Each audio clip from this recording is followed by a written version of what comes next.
Guys, today I'm going to show you how to use Asana for project management. So first, log into your Asana account using Google Work Gmail. Next, head over to the plus Create button here. Click on Project, for example. Let's create a new project.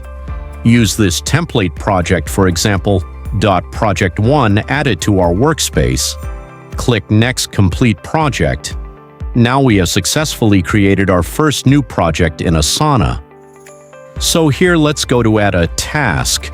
For example, let's click on plus Add Task button. For example, create. Name this task Meeting 1.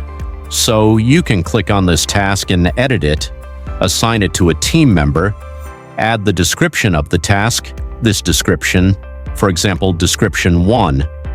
You can add subtask. Subtask 1, you can add a comment, so I'm admin here. I can add a comment. And this should be good to go, guys. You can like this task, attach any files, add some documents to this task.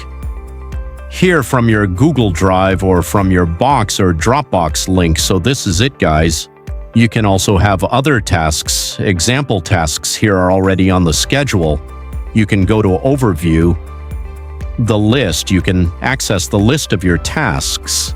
So this is for your tasks. You can add timeline, the board. You can view tasks as you want, guys, here. Head over to dashboard to see some statistics here.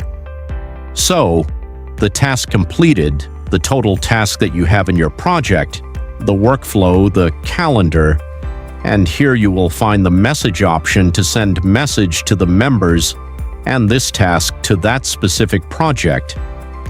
So this is pretty much it, guys. This Asana tool is really easy to use for your project management. If you found this video helpful, please consider to like and subscribe our content. Thanks for watching and see you in the next video.